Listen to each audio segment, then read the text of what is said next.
Praise the Lord. വിശുദ്ധ ലൂക്കോസിൻ്റെ സുവിശേഷം 1-ാം അധ്യായം 18-ാം വാക്യം. സഖരിയാവ് ദൂതനോട്, ഇത് ഞാൻ എന്തെന്നാൽ അറിയും? ഞാൻ വൃദ്ധനും എൻ്റെ ഭാര്യ വയസ്സ് ചെന്നവളുമല്ലോ എന്ന് പറഞ്ഞു.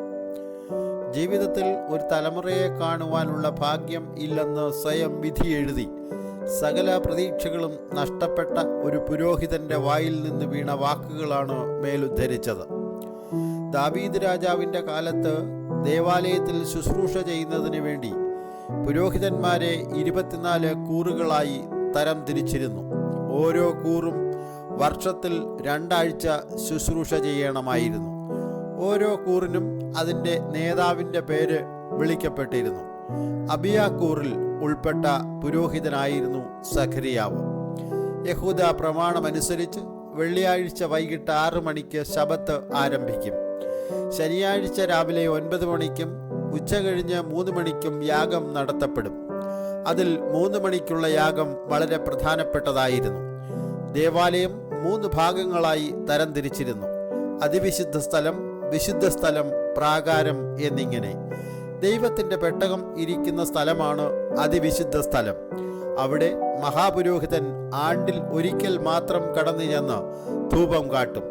ധൂപം കാട്ടുവാനുള്ള പദവി ഒരു പുരോഹിതന്റെ ജീവിതകാലത്ത് ഒരിക്കൽ മാത്രമേ ലഭിക്കുമായിരുന്നുള്ളൂ. പൗരോഹിത്യ മര്യാദ പ്രകാരം കർത്താവിൻ്റെ മന്ദിരത്തിൽ ചെന്ന് ധൂപം കാട്ടുവാൻ സഖരിയ പുരോഹിതന് നറുക്കു വീണു. പൗരോഹിത്യ ശുശ്രൂഷ ചെയ്തിരുന്ന സഖരിയാവിന് തക്ക തുണയായി ലഭിച്ചതും ഒരു പുരോഹിത കുടുംബത്തിൽ നിന്നുള്ള സ്ത്രീയെയായിരുന്നു, അതായത് അഹരോന്റെ പുത്രിമാരിൽ ഒരുത്തി. പുരോഹിത കുടുംബത്തിൽ നിന്ന് വന്ന എലിസബത്തിന് സഖരിയ പുരോഹിതന് ആവശ്യമായ സപ്പോർട്ട് കൊടുക്കുവാൻ കഴിഞ്ഞുവെന്നുള്ളത് എടുത്തു പറയത്തക്ക ഒരു സംഗതിയാണ്. ഒരു വിവാഹം ആലോചിക്കുമ്പോൾ കുടുംബ പശ്ചാത്തലം നോക്കുന്നത് നല്ലതായിരിക്കുമെന്ന് ഈ വേദഭാഗം നമ്മെ പഠിപ്പിക്കുന്നു. ജോലിയോ തൊലിവെളിപ്പോ പണമോ കണ്ട് വിവാഹം കഴിച്ചാൽ കുടുംബത്തിൽ അസ്വാരസ്യങ്ങൾ ഉണ്ടായിക്കൊണ്ടിരിക്കുമെന്ന് സാരം. ഒരേ മനോഭാവമുള്ള, പരസ്പരം മനസ്സിലാക്കുന്ന ഭാര്യ ഭർത്താക്കന്മാർക്ക് മാത്രമേ ജീവിതത്തിൽ എന്ത് പോരായ്മകൾ ഉണ്ടെങ്കിലും കുടുംബജീവിതം സന്തോഷകരമായി മുന്നോട്ട് കൊണ്ടുപോകുവാൻ കഴിയൂ. വിശ്വാസത്തിൽ ഐകരൂപ്യമുള്ള ഒരു കുടുംബമായിരുന്നു സഖരിയ പുരോഹിതൻ്റേത്. ഇരുവരും ദൈവസന്നിധിയിൽ നീതിയുള്ളവരും കർത്താവിൻ്റെ സകല കൽപ്പനകളിലും ന്യായങ്ങളിലും കുറ്റമില്ലാത്തവരും ആയിരുന്നു.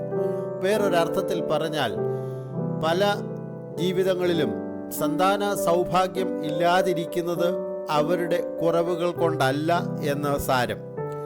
ആ കാലഘട്ടത്തിൽ പൗരോഹിത്യ ഉപദേശത്തിൽ തെറ്റായ 3 പഠിപ്പിക്കലുകൾ നിലനിന്നിരുന്നുവെന്ന് ചരിത്രം പറയുന്നു. മലാഖി പ്രവാചകന് ശേഷം ദൈവത്തിൽ നിന്ന് അരുളപ്പാടുകളൊന്നും ലഭിച്ചിട്ടില്ലാത്തതിനാൽ ദൈവത്തിന് ദൂതനില്ല എന്നും ആത്മാവില്ലെന്നും പുനരുത്ഥാനമില്ലെന്നും സദൂക്യർ പഠിപ്പിച്ചിരുന്നു. ആര് എന്ത് പഠിപ്പിച്ചാലും ചുറ്റുപാടും നിൽക്കുന്നവർ വിശ്വസിച്ചില്ലെങ്കിലും സഖരിയാവ് കർത്താവിൻ്റെ സകല കൽപ്പനകളിലും വിശ്വാസമുള്ളവനായിരുന്നു. ധൂപപീഠത്തിൻ്റെ വലതുഭാഗത്ത് ദൂതൻ ഇറങ്ങുമെന്ന് ഉറപ്പുള്ള പുരോഹിതനായിരുന്നു അദ്ദേഹം.